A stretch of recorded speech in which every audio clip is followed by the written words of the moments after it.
Please stop calling me Shirley. Thank you for joining. My name is Mark, not Shirley. Grateful to you for being part of the morning meeting. Let's dive right in. In the daybook today, the president and the first lady are headed to Texas at 12:20 Eastern time. They arrive in Kerrville, 2:10 Eastern. They participate in a roundtable with first responders and local officials. And then 3:15, they fly out for Bedminster. There'll be a lot of coverage there. The out-of-town travel pool includes The Guardian, and the new media reporter is my Megyn Kelly Network colleague. My Megyn Kelly Network. No, that's the In Town. Look who's going on the trip. Link Lauren. Nice. Link Lauren will be on the trip. Lori, see if Link can join us at 6 o'clock.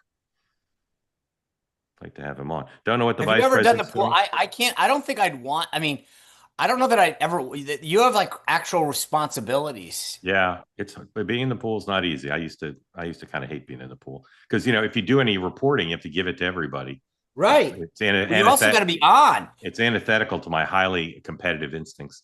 Marco Rubio continues on in Asia. We'll hear from him in a moment on a range of topics. House and Senate are out, but that will not stop at 11:15. Mr. Jeffries, Ms. Wasserman Schultz, and other House members from having a press conference on Medicaid cuts in Louisiana, which is a very high percentage of Medicaid recipients. And Iowa back in the spotlight because Sean's friend, Sarah Huckabee Sanders, the governor of Arkansas, is in Iowa today to speak to the Family Leaders Summit.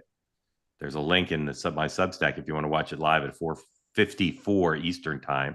This is an event which regularly features people who want to be president. In fact, I once interviewed Donald J. Trump at this event in Iowa. And Sarah is no dummy. And someday Sarah will run for president. And people. By the way, it's speaking of Iowa. Yeah. You guys think? Hold on. Before we get to that one, can I just say the interesting thing about Sarah going there, Mark, to your point, is that she ran her father's operation, I think, twice. Ran-ish. I don't know that she ran it. No, but I mean, I think she was involved. She was involved. Right. So, I mean, she's actually got experience on the ground understanding the process. Oh, yeah. I mean, when you go to like a Bob Vanderplatz thing, having the background. Oh, yeah, 100%. She totally gets why she's going. And I just didn't want any disrespect on this program for either Hogan Gidley or Chip Saltzman. That's my only point. No, you cannot disrespect the Hogan. No, or Chip.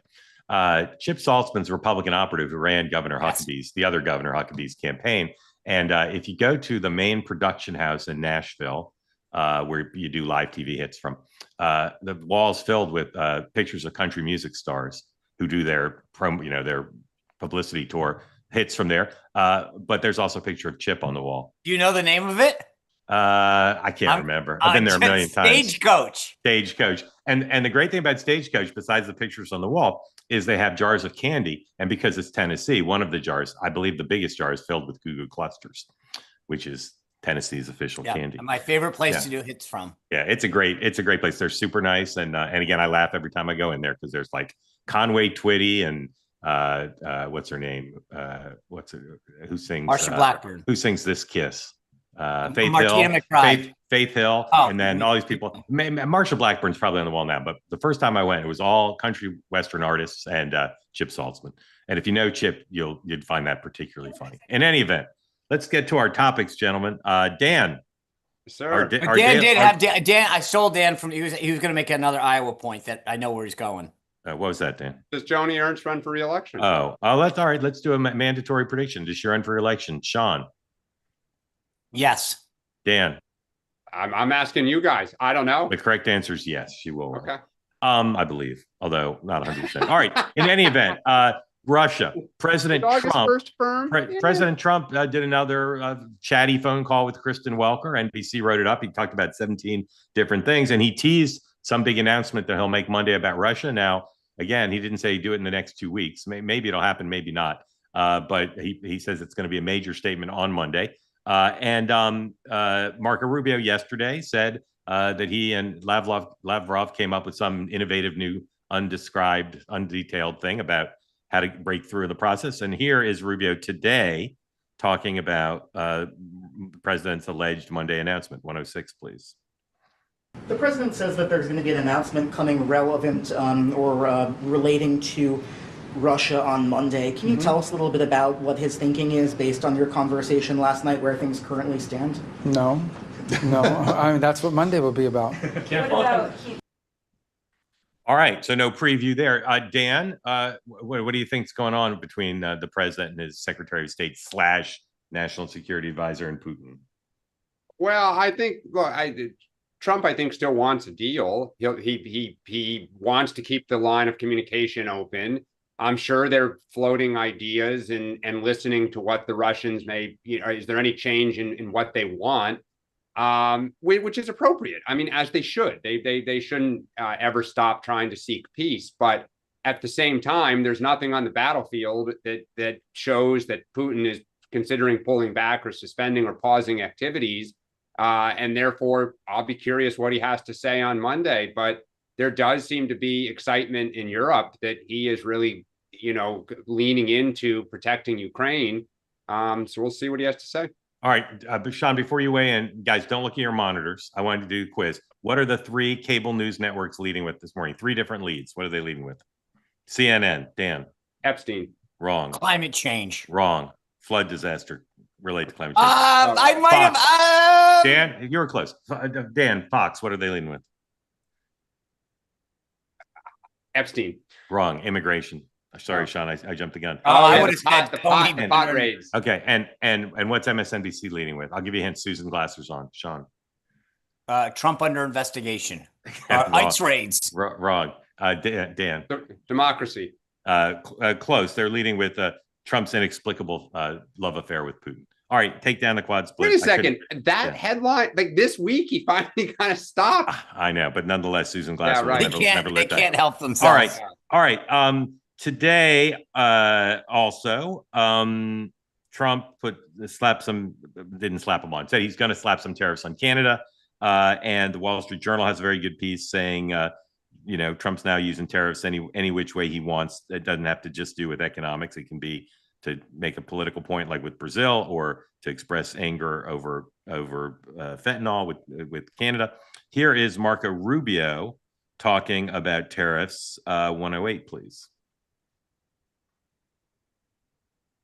Mr. Secretary, what do you say to those who make the argument that the U.S. tariffs or the threat of those tariffs in the region actually creates an opening for China to be seen as the stable economic partner here? I don't agree with that assessment. I mean, look, at the end of the day, the United States has built these tremendous trade imbalances over the last 30 or 40 years. It's unfair to American and American workers, and in addition to threaten our industrial capacity. Trade needed to be revisited. The president campaigned on that, and that's what he's doing, and he's resetting it on a global scale. At the end of the day, look, I think countries are going to trade with multiple countries. We don't view this as an opening for anyone. We don't view it that way. We view it as an opportunity to reset global trade in a way that's fair for Americans after 2 or 3 decades of unfairness. If you look at some of these trade deficits, they're massive. They're massive. That has to be addressed. Now, again, we've told you this before, all this trade stuff existing on multiple levels, but primarily it is about dealing with China on economics, defense, geopoliticals, everything.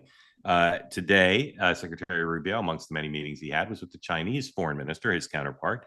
And here's what he had to say about that. Number 107, please. What's your message to the foreign minister in the meeting? Which foreign minister? Every meeting that I've had is with a foreign minister. Oh, well, look, it's very constructive. I think, as I said, the president has a very positive working relationship with President Xi, and obviously the relationship I have with a foreign minister should reflect that. So we acknowledged, there are some issues that are going to we have to work through, not just beyond trade, but others. But I thought it was a very constructive and positive meeting and gave us a lot to work on. So that was our message, was the opportunity here to achieve some strategic stability and identify areas where we can cooperate together on and build better communications and working trust. Sean, we've been focused on the possibility of a Trump-Xi summit in U.S. and China, third country. Where does the United States' clever strategy to deal with China through the prism of trade stand? I think it's better than it's been before, in that they are finally starting to try to juxtapose other countries and build a coalition, which is a good thing. I just don't know. Dan said this yesterday. I think that the problem with both Putin for different reasons in Russia and Xi is that it's sort of like everybody keeps trying to figure out the different way that you might go at it and see if it's different. I applaud them for that, but I will see. I mean, I just don't see any sense that China's moving forward, and that's the key in this thing. Is that are they feeling rattled or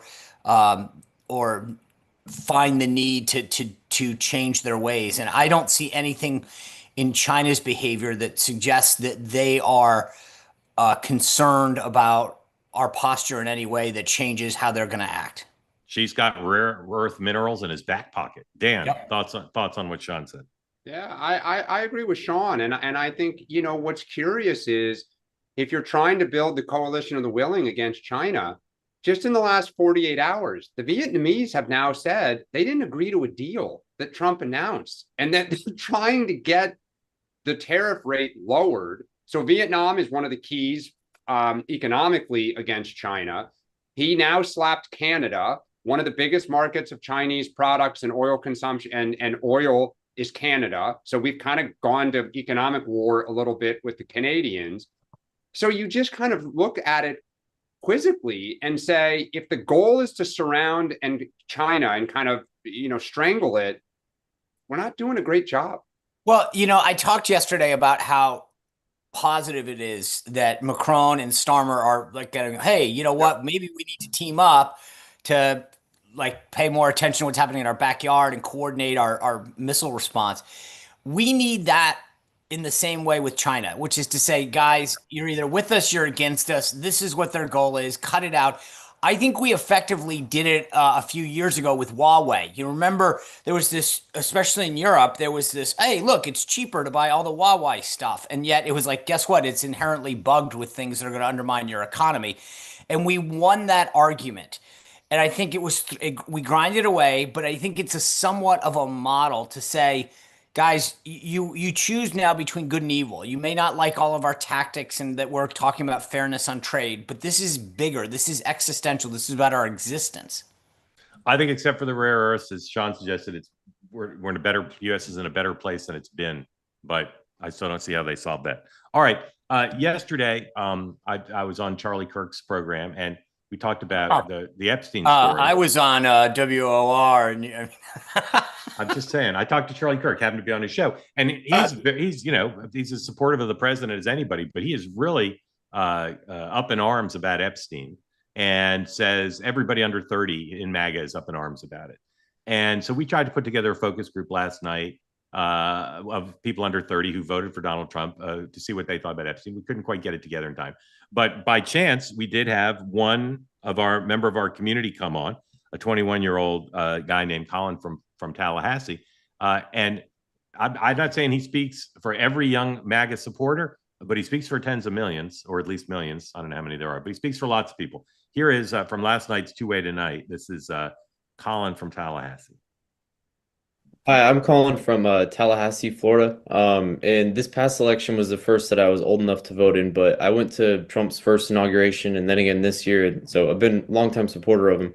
On the Epstein stuff, this is the first time so far in the administration that I've been just disappointed. Like I cringed watching him respond. I think he was in the cabinet meeting. Yes, when sir. he interjected with Pam Bondi. I didn't understand. Like he's got to understand from his base perspective. I just think if he were, to call and ask, what should I do? Just let it all out. Colin, let me ask you this. I consistently find anecdotally, and you're another data point here, that young people seem particularly passionate about this. Do you have a thought about why young people find it so important that there be transparency on this matter?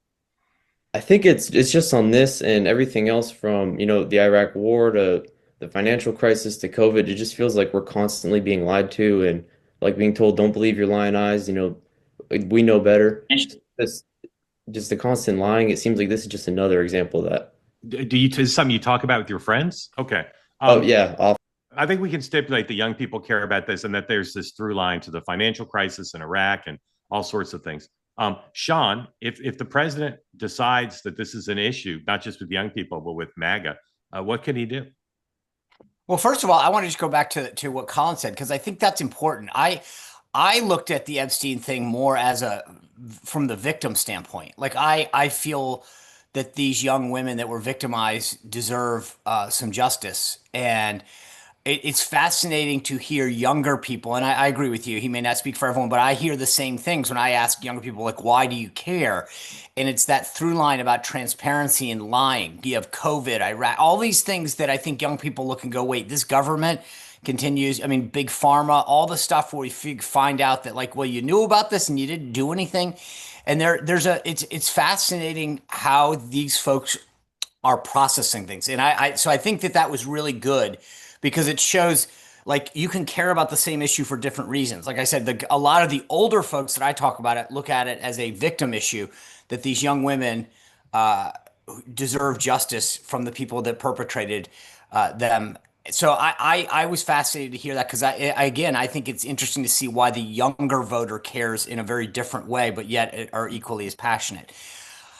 I don't know, is to answer your question, because the problem is I don't see how you give a little on this. You're either in for, what's the saying, you're in for a dime or in for a dollar, because you can't release some of the names, because some people are great. If I know that you're on the list and you put me out, I'm going to out you, and then it becomes an absolute S show. So I don't know. The problem is that I think they're just going to do what they did, which is, we're going to say it's stupid to talk about it. We're not going to speak another word and hope. But as I said the other day, I don't know how, if a list exists in Washington, D.C. in particular, that no one can, somebody's going to say it. You saw the clip that I showed yesterday has now gotten almost 2 million views of Alan Dershowitz saying on my show, I've seen it. I know a list exists. Now, whether or not the list that he saw ever made it into the hands of the authorities, I don't know. I didn't ask him that. But the point is, we all know that there are people. Jeffrey Epstein went to jail. Ghislaine Maxwell went to jail. So for a reason. So there are victims. There are people that, and so that crimes were committed against. And so the question is, in some shape or form, whether it's a list or 5 pieces of paper, I don't know. But I just, at some point, I got to think, if it truly does exist, somebody's going to say something. Dan Halperin's 4th rule of Washington: when something is famous for not being released, it will have to be released. Yes, I think that's right. I mean, to Sean's point, and I go back to, I mean, it's got all the makings. It's sex, it's powerful people, it's supposed conspiracy. Look, Emma Jo Morris, who we know, who's on the group chat with me, talked about this yesterday as well. She added in the Hunter Biden laptop and COVID and the allegations about Russian interference. And as someone who's, of MAGA and for MAGA, Emma Jo was just like, I'm tired of this sense of being lied to and told not to believe stuff. So I'm surprised at the power that and how resonant this seems to be with a lot of parts of MAGA. But Trump is smart. Trump keeps his ear low to the ground. I have to think he's not going to just try to bulldoze past this. But Dan, answer the question that Mark asked me, which is, if you if you were asked how would, and said, okay, we're getting pummeled on this, how do we respond? I don't have an answer. Well, they can explain better than they can. I mean, that's it. So, like, if your line is really there is nothing, and it's a lot of people around you that hyped this, then you're going to have to send people. I mean, maybe he fires Pam Bondi. I mean, something where he gives to the gods to say, I hear you, you're frustrated and you're angry.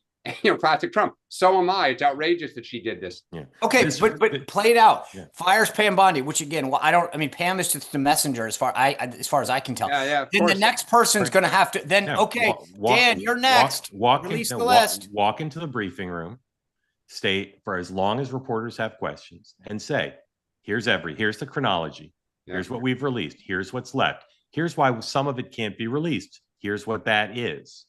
Everything. Like, now you know what we know, with the exception of names that we don't think it would be fair to release. That's I think all they can do. I know it won't satisfy everybody, but like the other day, Pam Bondi says, well, every day there's a 1 minute gap. No, you got to explain that better. Yeah, you want this to go away.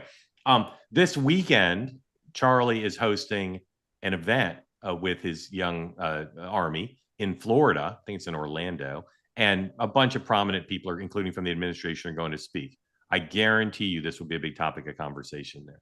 Guarantee it. And I wonder if the administration's focused on it. All right, we're halfway through our topics. We'll do some of these next ones a little bit faster, but if you'd like to get in on the conversation, and if you're under 30 and have a view of Jeffrey Epstein, please, I would love you to raise your hand. We'll get to your questions in just a bit. All right. Gavin Newsom got more favorable coverage for his South Carolina trip. The chair of the DNC, Mr. Martin, was on the NewsHour and asked to condemn Mr. Mandami's comments about Antifa, not Antifa, Antifa, right? Antifa. I always say it wrong, but it's not Antifa. It's the Intifada. Yes. Thank you. And he wouldn't condemn them. He said we need a big tent. So here's my question, Dan. Like, could Gavin Newsom step forward now? And I mean, he's always pretty available in the media, et cetera, but could he try to basically take over the function of spokesperson for the Democratic National Party off the strength of this trip, or that's a bridge too far? I don't know if you want to own everything right now. I think he's in a perfect place, which is there's energy, there's excitement. You want to tease a little bit. You don't want to step forward now and take every bullet and be the one that they all raise to. When you want to speak, you will, people will put the microphone in front of you. I do want to say, I mean, to Ken Martin, it's embarrassing. It's a common sense test. Right. You can be supportive of people who are sympathetic for Palestine without saying it's fine to say that phrase. It's just insane that he felt so boxed in that he had to take that line. Right. Sean, let's say the DNC. And by the way, Mark, can I just say this? Yes, if I were Gavin Newsom, I would call out Ken Martin. You want to show a little nimbleness and a little leadership. You say hey, look, I support the chairman, whatever, but that is unacceptable. Right. Yeah. Sean, if you were a consultant to the DNC and they said, look, he's the chair.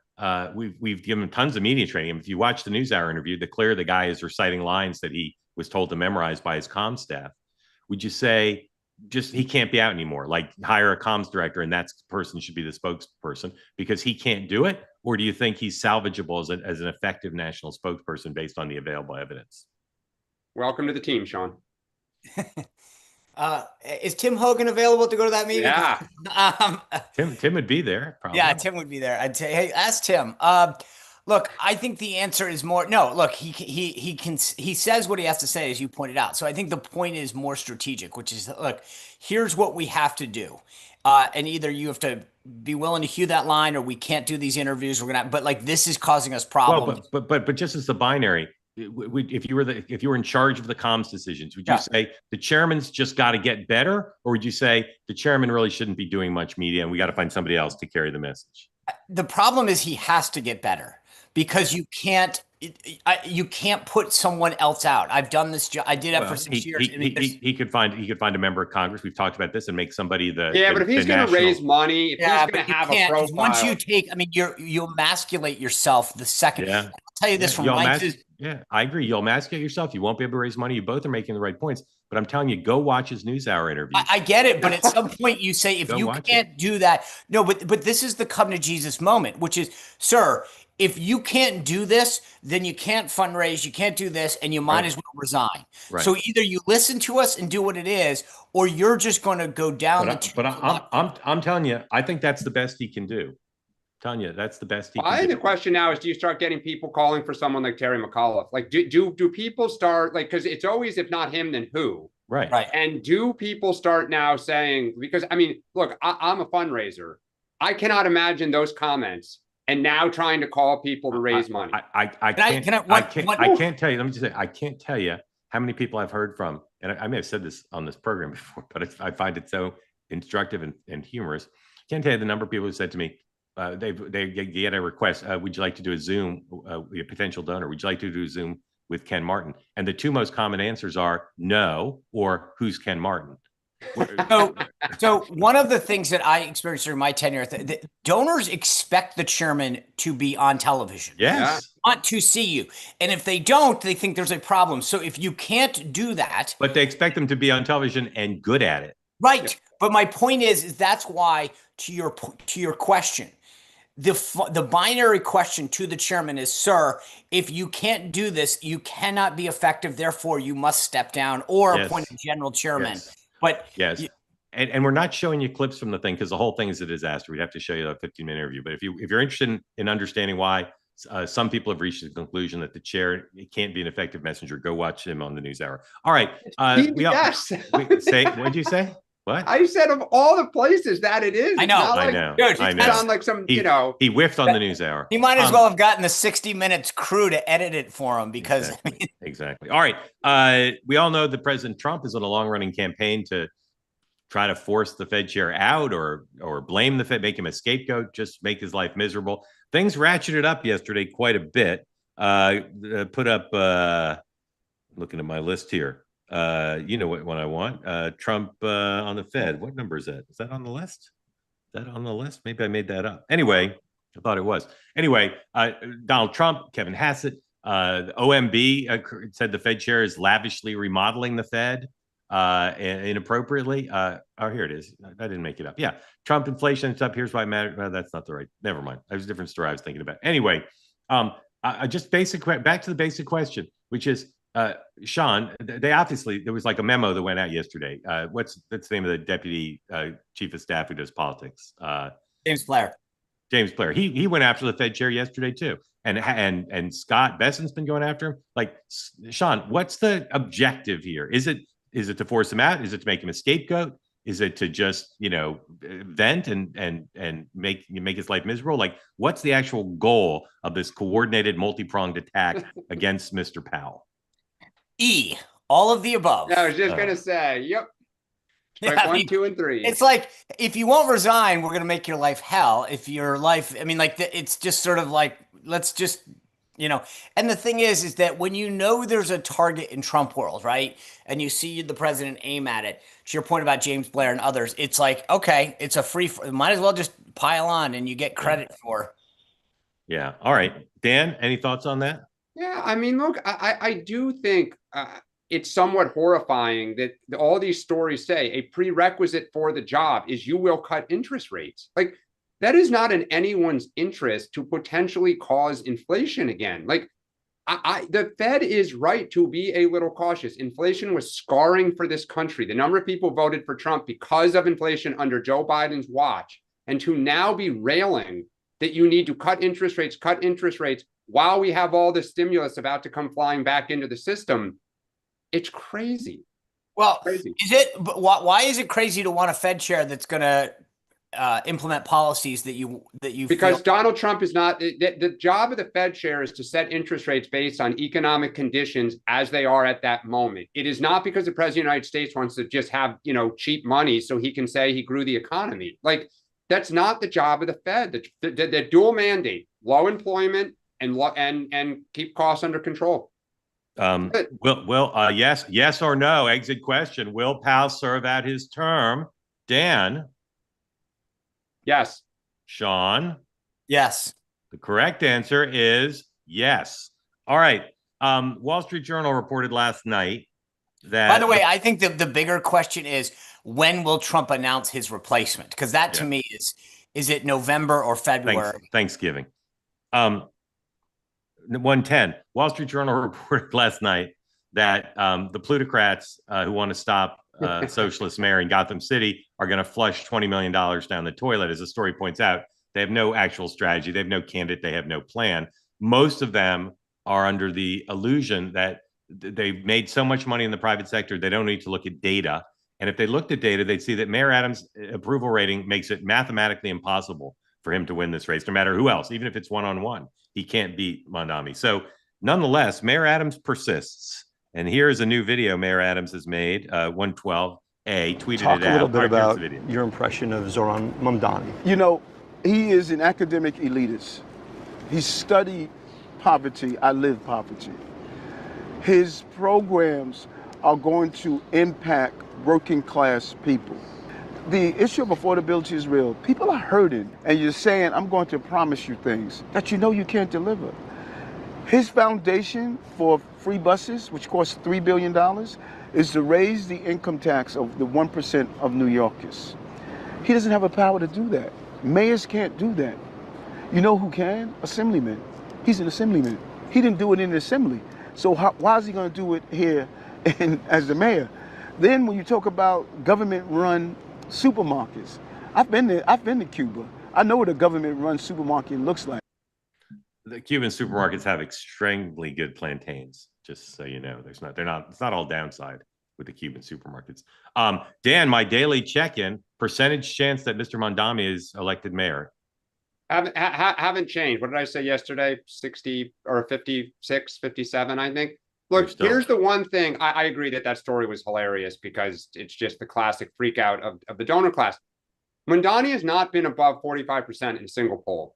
And Correct. That gives, if I'm whoever who doesn't like Mandani, that gives me comfort. In several, he's not even above 40. Correct. But the majority of New Yorkers are not with him. But who's going to beat him? The majority of New Yorkers are not with him. Dan, you're sounding like these donors who want to write $1 million checks I'm not. into the trash. I'm not. Tick tock. Every second goes by. Yeah, and he's getting more and more endorsements. Who cares about it? I mean, Sean, what number are you at? Dan's at 82.5. No. 80. The correct answer is 85%. Oh no, yeah. I have my one escape. Well, you reminded me yesterday. If I keep going up, I'll hit the ceiling of 100. I still am waiting for Oppo. I still have the highest spidey sense possible that something's coming. That's not about his dad, because they're still big into his dad. His dad's pretty out there. I don't think his dad could be elected mayor, but I think there's still something coming on video or in his own words that's going to be. It's going to be just front page everywhere. And I also just think don't underestimate when all of New York starts coming back into town here, mid to late August, and starts focusing their mind. I want to see if his real New Yorkers are not out of town in the Hamptons. They're at their jobs. In the Hamptons, but once the schools are out here, people have all go look at the traffic. Even in all right, what's going to happen? What's going to happen when the school starts? What's going to happen? I want to see if his numbers start moving up. Because they're not. By the way, just $20 million in New York in a race is like 800 points of television. Right, exactly. That's the other thing that's hilarious about 20 million. Plus, it's not like they've raised it; they have plans to raise it.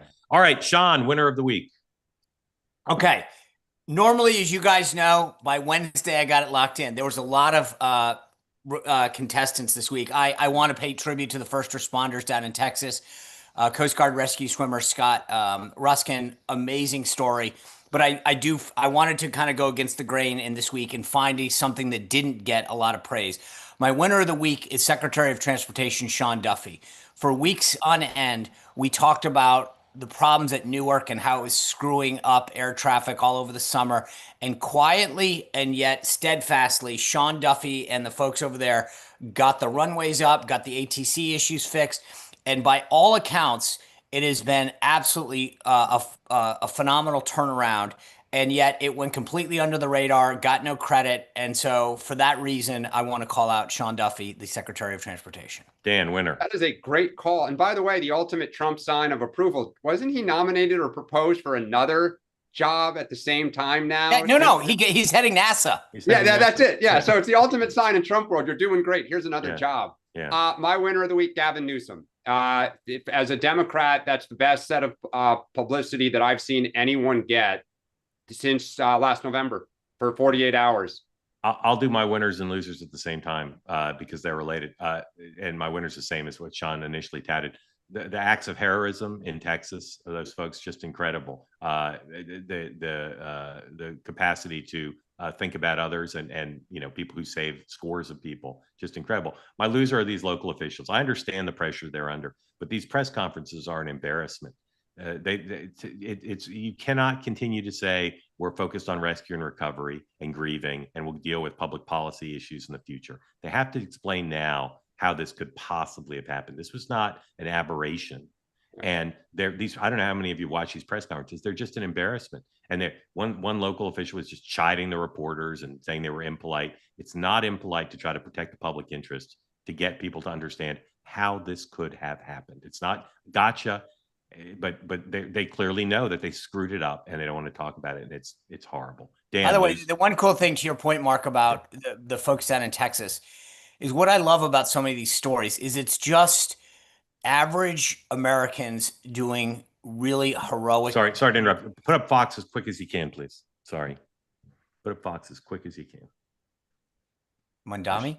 They're showing the soundbite from the chairman, and Fetterman's going to react to the chairman live.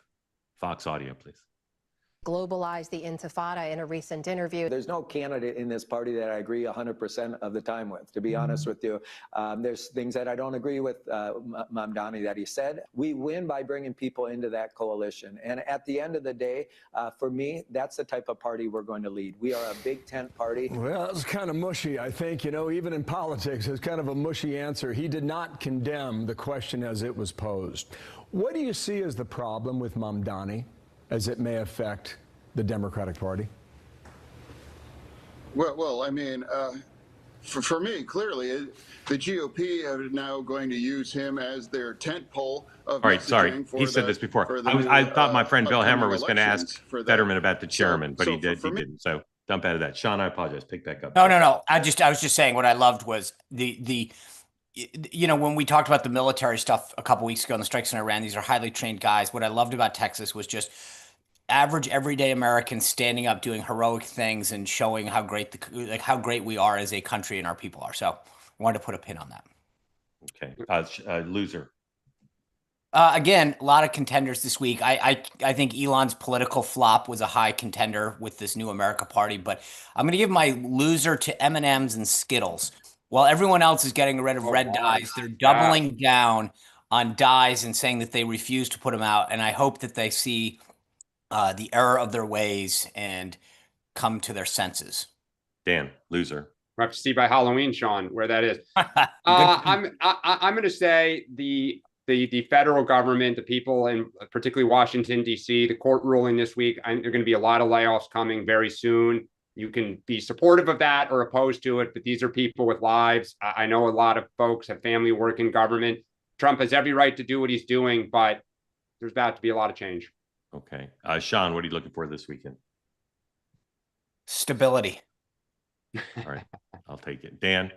It goes to the conversation we had earlier. What does Trump do this weekend? Does he have a social media, tweet storm?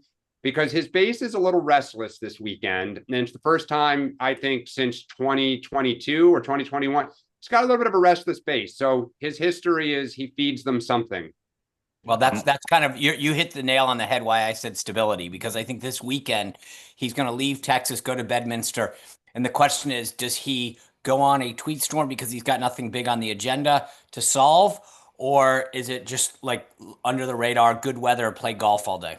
Yep. How will he feel if that Charlie Kirk symposium, people start popping off and he's sitting there hearing it with his officials standing there? Yeah, that's what I'm looking for, is the dynamic between Charlie's event and the president's Truth Social feed. Let me tell you this real quick, because I'm not kidding when I say this. The forecast for Bedminster, Saturday 30% chance of rain, Sunday 40% chance of rain. Yeah. Why that matters? Bedminster is not the same as Mar-a-Lago in terms of the ability to go out and just hang out. Like, it's right. So just a man. It's just a man and his phone. And right, in a much smaller cabana. Yeah. And so if you're there, to your point, and you're watching Fox and seeing, then you're going to get a much different reaction. Yeah. Now, our first community member today has a first name that can be spelled 7 different ways and pronounced 5 different ways. I know, because I'm very familiar with this name. So I'm not even going to try to guess. Well, I am. I'm going to say Alicia. How close was I? Close. Very close. All right. Alicia. Alicia. Yeah. All right. I was closer than most people come. You have to admit, closer than most people come. Welcome in. Tell folks. Thank you. Tell folks why your parents gave you that name, where you are, and what's on your mind. So Florida by way of Boston, but I have no idea why I got Alicia, but I grew up in a very Portuguese immigrant community down in the South Shore. Got it. So, yeah, my parents immigrated over from Portugal. Amazing. And how do people in Florida like your accent? Interesting. I'm on the phone all the time for work, and when they hear me and they're like, "Where do you live?" I say Florida. They're like, "Not really." Yeah. In Florida, we call that wicked odd. Exactly right. Exactly right. Well, welcome and thank you for joining. Tell us what's on your mind. Yeah, so I have 4 kids, 2 just voting age, 2 almost there. And I was listening last night and to the young man speaking. I totally forgot his name. Colin, and he's on again today. Interesting. My son is also Colin, but and I had listened to Next Up. So I will say, maybe you're not on TikTok enough because I get all the youngins on the TikTok telling me everything that's going on. My son, younger son, big Charlie Kirk fan. And I will say, even for myself, the whole Epstein thing is very upsetting. Are you about the victims or about the cover up or both? The cover up, honestly, I think even for like my 21 and 23-year-old, they're like, and the things going on TikTok, what's being said. I think it's more like the elites always get away with everything and it doesn't matter the party. So I think the outrage is real. And I think really it's Bondi's handling of it was terrible. And the kids aren't letting it go. So I think there's got to be a little bit more thoughtfulness into how that's handled. You said the kids won't let it go. Is that what you said? Yeah, they're not going to let it go. They let me ask you this question. I appreciate all you said, and Dan and Sean, I bet are going to want to ask you questions too about your point of view and your kids, to the extent you know it.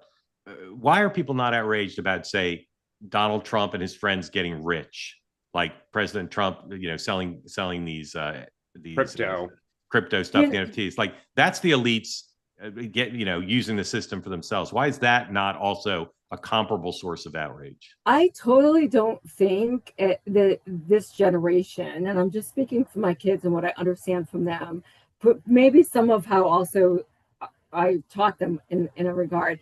They're not in the public schools, I homeschool them, but they're not so mad at capitalism and like you've got something, you can sell it and you do the best you do to sell it. Like you create things, you engineer things, you do all the things. No one's mad about that. They're not upset about that. Everyone seems to think they've got the opportunity, if they can, to use their intellect brain to do all of that. So they're not so mad about that. I guess selling influence might be a little different, but capitalism not so much. But really just the cover up of everything, especially during COVID and the lack of transparency. And there's a way to be transparent without releasing names of people who did nothing wrong. Right. Dan. Your kids, I think you said two of them can vote, two of them aren't quite there. Are the four of them generally supporters of Donald Trump, or do they like Donald Trump? All right, so the one that is in college, unfortunately, she's not a fan of Trump, and she was a Kamala voter. And my older son made a 35-mile trip on voting day to cancel out her vote. So it's very, and my two youngers are very, very conservative, but that's also the Charlie Kirk influence. Yeah. And I will say, even like for me as a mom, I don't even worry about the younger kids as much because they've got a lot more positive influences like him on the internet and things like that. The college one is not as resilient as some of that influence. And then the older one went into the trades and, kind of learned. So I asked because do they, let's say the three Trump supporters and even the one who's not, are they angry at Trump? Are they angry at kind of the institution of government more broadly? Institution. Interesting. Of government more broadly. I don't actually, I think that they wouldn't necessarily hold it against Trump himself. Of course, he's not up for re-election, but I do think to some extent it has an impact on the brand, Okay. So JD Vance, they may think a little less of, who's been, by the way, pretty quiet on this topic. He has, but also they wouldn't go to somebody like a Newsom. I mean, there's no trustworthiness about him at all whatsoever. Yet. Yeah, be patient. Maybe he'll win him over. I don't know. Done. Don't think so. I want to take off Mark's question a little. Like, I'm blown away by, again, I sympathize with him for different reasons. I care about the Epstein thing, but not like the level of passion that some of these folks have. But I can't believe, like, we look at, as I've said on the show over and over again, like China is staring down us economically, militarily, in terms of, and they like literally write it down and say, we're coming after you. And Iran has, the potential. I mean, like, to me, we face real existential threats to our freedom. And I'm amazed at like what gets people outraged. And so when you look at the thing what you just said in terms of your outrage on this issue, Where does it compare to other issues vis-a-vis China, the debt, things like that? Honestly, I think I'm just speaking for the younger generation, and from what I know, from a national standpoint, they're like, no new wars. They're happy they got away with the bombing of Iran without any sort of huge ramifications of that. They're very much of the America first. And listen, my parents immigrated here, but they did it legally. My friends were all immigrant Portuguese. They all did it legally. Some of them just becoming citizens. The illegal immigration from that point of view is like a huge thing. Taking away jobs from them, whoever thinks that doesn't take away jobs from them. And like, let's just say the 16, 17-year-olds out looking for jobs, it certainly does.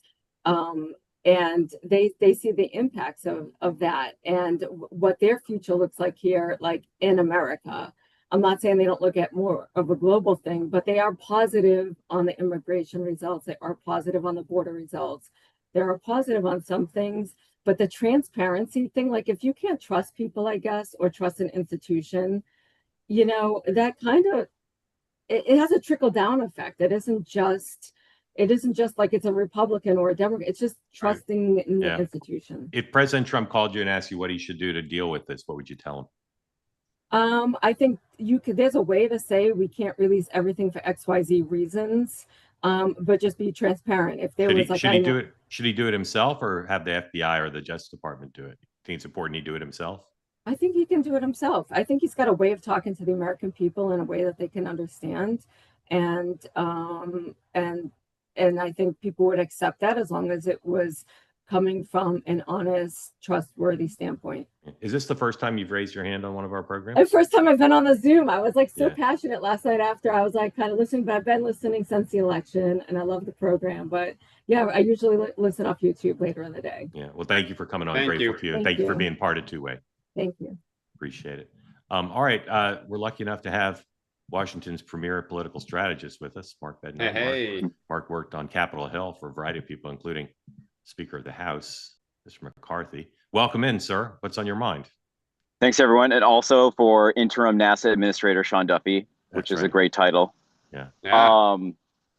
Better better than former reality TV show host, star, rather. Also, all the above, but not as good. In DC, it gets you a better table in a restaurant. Right. Yes, sir. What's on your mind? Thank you for joining. So, thinking a lot about Mamdani and just kind of the Republicans' attempt to kind of nationalize him as like a boogeyman for like at least in the current news cycle, but also potentially for the midterms. And on one hand, on paper, there's a lot of good things to go after him for. He said a lot of repugnant stuff and has some really outlandish views on things. But I'd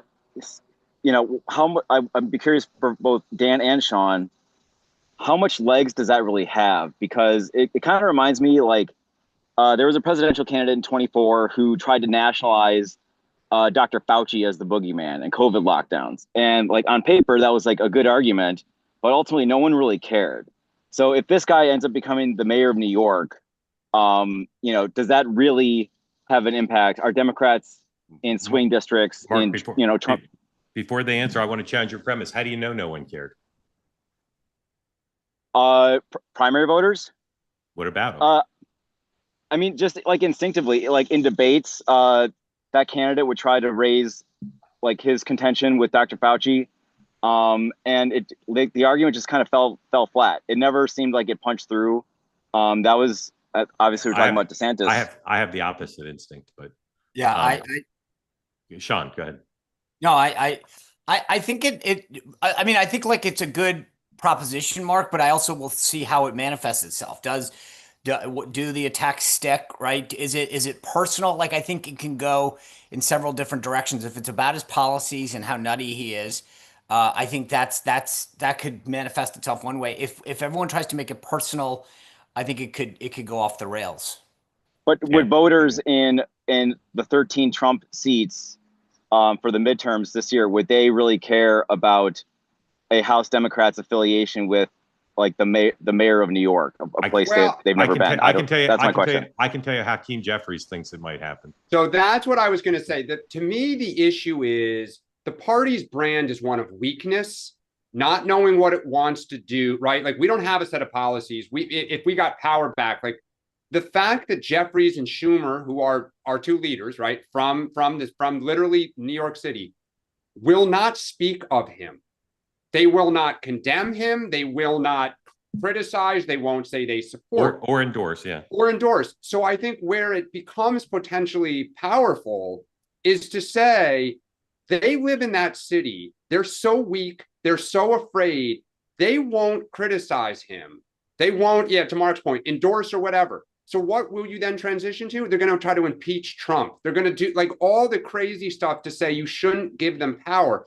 It's not Rahm Emanuel's and Chuck Schumer in 2006. Remember, 6 for 06. It was like school uniforms, essentially. It was like small ball. If we got power back, Pelosi said, like, we're not going to cut off the funds to the war in Iraq. Like, we had a set of messages that projected control, and this is why you could trust us to give us power back. It's the opposite. So Mandani just sits out there, and I think you can tag it until they speak up. Great point. Super interesting. Mark, thank you. Always love having you on. It's very depressing, but thanks so much. Thank you, Mark. Thank you. Maureen, welcome and tell folks to know where you are, what's on your mind. I'm in Los Angeles now. And what's on my mind is when you're asking about the outrage with regard to the Epstein thing, as a 25-year investigator with the FBI, I'll tell you that there are undoubtedly several lists, but they have to be able to prove what those lists are. And Epstein was a smart guy. So, obviously there's a list of the manifest on the Lolita Express. There's going to be a number of those that we've seen partials of in the past. There are also going to be lists of business partners or business development. And he was crafty. I'm sure he was crafty. And I'm sure there is a whole bunch of footage, but they may not have found it. When you have an island like that, I mean, there's likely several places where he was hiding external hard drives that would have files attached or whatever. This would be the stuff for, name your predator buddy. So, there is a lot to go through. There's also a continuum of what these people, what their activities might have been. Some people just got a massage from a girl that may have or may not have been 18 years old. Other guys went exactly where we're guessing everyone went. And I think part of the problem with what the MAGA base is having right now is that, hey, you ran on, going against everyone that says, don't listen to your lying eyes. And here you are telling us there's nothing to see here, move on. That's what I think. It's kind of like being in a relationship with someone that's based on trust, like a marriage or a partner. And all of a sudden you find out they're texting with some chick at the office and you're just like, it just calls everything else into question. And that was in response to your question, Sean, when you say, with all this big stuff going on, why are you worried about that? Because it's like in a marriage, if you found that out, all of a sudden, no matter what the big stuff is going on, you're side-eyeing everything that happens as a result. So I think I guess, and just to be clear, Maureen, I guess I agree with you. I get it, because that's the point that I was trying to get at, though, is that like, why is this different for some people? And you're saying it. I wasn't questioning it. I think for me, what's fascinating is that so I just want to be clear. I totally agree with you. For me, I'm fascinated the same way that Mark brought that young man on to hear what drives some people to certain issues. So I just want to be clear. I agree with your point. I just am intrigued personally why certain issues drive certain when other issues don't. But the bottom line is the messaging has been absolutely horrible, and they need to put a comms plan together. And it needs to say, hey, we do have lists, but we can't put them out for the following reasons, as a number of people have said. We don't know if these people are just business associates, because he had a ton of them. We figure that there's probably 300 business associates, and they were investing money in all these things or whatever. So, I mean, the comms plan is key. I don't know who's doing it, but it's awful. You have Pam Bondi saying there's hundreds and hundreds of hours of video. Okay, well, show us some of the innocuous stuff if it's communicate. I think, Maureen, you said it so well. I've been saying this. It depends on what your definition of list is. And I think that's the thread they've tried to kind of finesse. But I have said exactly what you did. He kept meticulous business records. I can't imagine that those are not somewhere. and that's your list a little bit. But they're also convoluted. Like Yep. when if you're a crafty person and you're trying to hide something, it's not going to look like what it actually is, and you're That's going to have exactly like a it. code, and there's going to be. I'm sure there's all kinds of external hard drives hidden someplace. Well, and by the way, I mean, we just know of certain very, very senior Wall Street executives that have publicly kind of gone through the ringer on this, that, it was a little bit here, a little bit there for, introductions to institutional investors, to opening doors with heads of state. Like, so if you're an accountant or you're someone in that company, it was Apollo and JP Morgan and then Barclays, and you're seeing these, you're like, okay, that's legit. We pay people $5 million to, go get us in the door with this president of this country and, to get an institutional investor. That makes sense. You just didn't know there was more to it. Maureen, answer my question from before, though, or what I put out there, which is, do you believe that in an instance like this, in a case like this, that there are enough people that would have seen a list or the list that at some point it comes out? Yes, for sure. If there's a list, but again, I'm going to say there's probably a bunch of lists and they're trying to figure them out. And what we do when we're investigating something like this is what I call we drop the dominoes. So we'll say, hey, here's this list. This is a list of people. What do they all have in common? These people have nothing in common. Okay, well, this is probably a good list for us to focus on. So let's find everything we can on these people going in all these, so you're trying to, and give me, the other thing I would say about this, now I sound like Sean, going from one idea to the other because my brain, I can't help myself. But the other thing is, welcome to the morning meeting. The evidence. What about all the evidence from the Ghislaine Maxwell trial? Why aren't we looking at that? Where's the list? This woman was convicted. Convicted on what? Let's spell that out. Yes. That's adjudicated. You can't tell me that stuff has to remain hidden.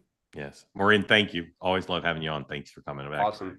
We're waiting to we're in our stations, our affiliate stations, where we may run a little over because we just got some Mandani audio of him saying something. All right, you'll want to hear. Colin, welcome back. Thank you for coming on last night. Still so taken by the eloquence that you displayed last night. So much so, as you saw, we played it today. Any updates you have on your end from your appearance last night, or anything you want to add from what you said? No, thank you. I shared it with my family. They thought it was really cool and they all loved the program. And hearing some of the other people talk, I think I kind of agree with a lot of them where they're saying, look, we don't necessarily need everything, but for them to now kind of make the turn and say, well, there is no list. What are you talking about? Why are we even still talking about it?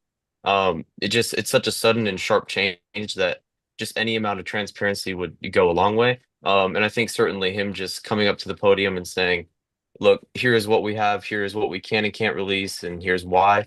But I think it was on another one of your shows.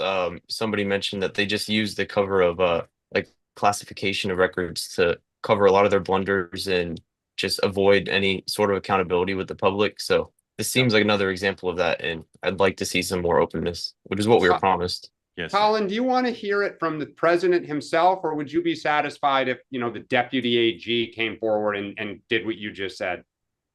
So before the comment he made at the cabinet meeting, I would have been fine if it was a deputy or someone. But I mean, he so like sharply interjected and made it a point to kind of make a statement on it that I would like to see him now come back and say something about it. Okay. All right. Thank you, sir.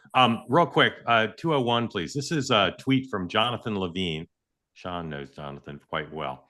Was at the New York Post. He said he would not send the NYPD to deal with cases of domestic violence. Go ahead and play the audio. If you can, play the audio with the tweet up, because then people can read along. If not, just play the audio. I don't know when this is from. Police do not create safety. For many, many people across this city and this state, police actually create and amplify violence. And it is very important to speak about that reality that many people have, because it pushes up against the conventional understanding of police, who are seen to be people who come to resolve violence. But, I mean, you just look at the history of the NYPD and you see that we have invested in a system that functions in many ways to punish poor Black and brown people across this city and across the state, and frankly, across this country. And there are so many responsibilities we have given to police that frankly should have nothing to do with their departments. A homeless person is on a train. They do not need a stranger with a gun to come and resolve that situation. If somebody is jaywalking, if somebody is surviving, going through domestic violence, if there are so many different situations. Okay, so that's the part that Jonathan Levine is highlighting. To deal with you can those dump out of specific this. situations, as opposed. Dan, the notion that police shouldn't be called in cases of domestic violence is what Jonathan Levine is highlighting. What do you think of? Is that something that's going to hurt him or not? I mean, I'm almost speechless. Like, that is so enraging and just so it's crazy. I hope it hurts him. Like, when I hear that, and I try to have an open mind, like, hope that whoever our next mayor is makes this city a great place. I live, we have children here. New York City police officers put themselves in such harm's way. This city is full of crazy people on subways. Our children go on it. The number of times that there are homeless people who are like out of their mind, who come up to kids, who scream at them right near, to say the police are I hope our party condemns them. If Hakeem Jeffries and Chuck Schumer and Kirsten Gillibrand and everybody cannot stand up for the NYPD, after the progress they've made with crime the last few years, we saw as a child of the 80s who grew up right outside of here when New York City was a hellhole, or 90% of it was, to then see it be an unbelievable place to raise a family and then wobble the last 4 years and come back. If we can't speak up about this. Sean. So there's the police part about it, which I agree with Dan on. I'll say the other part is just stop for a second and dissect the sentence. A situation of domestic violence. So violence is occurring against an individual. I want someone who can stop the violence. I don't know that people who are committing violence necessarily need to be talked down. I want someone who can end it. If somebody's being attacked or brutalized, I don't want someone to come in and ask them about their feelings. I want them to protect me. And so this is just, it defies, aside from all of the stuff that Dan rightly brought up, which I agree with, it doesn't pass the common sense test. If someone is being brutalized, attacked, you want someone who can protect you, stop them. And it just shows the stupidity that is being perpetrated on folks right now. Yeah. Do we know the date of that audio? Does anybody know? In any event, Jonathan Levine is now at the Free Beacon. That's where that was published by the place where our friend Ileana Johnson worked. So good work by Jonathan. And I'll just say again, I told you about my spidey sense. There's more coming. There's more coming. This may not be a silver bullet. This may not cost the guy the race. I certainly will go below 85% now off of that. But I'm telling you, there's more coming of stuff this guy has I think Mark, wait, hold on. You know whose reaction that I'm really curious about in the next couple hours? AOC. Yeah. Oh. What do you say to this? Yeah. Yeah. Domestic Well, violence. here's the bigger question, Dan. Will she be asked? Because I don't think a single reporter will ask her that question. Well, people will on social media and stuff. I mean, what Mark, I'll be curious if this is a couple years old, because that strain ran through the base of the Democratic Party 4 or 5 years ago. Of course. Tell you what, I will take it upon myself to tweet at her. Yeah. That's what I'm looking forward this weekend then. Yeah. Now I can update this. So it's an interesting question. Who found the audio? No offense to Jonathan Levine, but I doubt he was doing shoe leather work. Somebody handed it to him. But why did they give it to the Free Beacon, right? Why didn't they give it to the New York Post? It's a lot of interesting questions that we'll be following. All right. 2 more two-ways planned for today, 4 o'clock Eastern time. Mashup of 2 of our leading lights. Ethan Strauss's show, Random Offense, is on at 4 o'clock Eastern, and he'll be hosting Michael Moynihan today. So tune in for that. Big chance to talk to 2 of the smartest people I know and most interesting people I know. And then I'll be on Two-Way tonight. And we'll continue to talking about how young people are thinking about not just Epstein, but everything. And we have reuniting our favorite left-right pair, Amber Duke of the Daily Caller and Adam Mockler of Midas Touch will join me at 6 o'clock tonight. Sean, what do you have? The entire show, I will be honored with Victor Davis Hanson, who he's a smarty. He is a smarty. He's insightful and he doesn't disappoint. Yeah. All right. Good episode. Thank you all for watching. Grateful to have you with us for this week. And of course, we'll be back Monday and every day next week, 9 a.m. Eastern time, with a little show that Dan calls A morning meeting. I got to calm down now. That thing pissed me off. Yeah. Have a great day. Great weekend, everybody. And Sean and I will both see you at 6. Bye.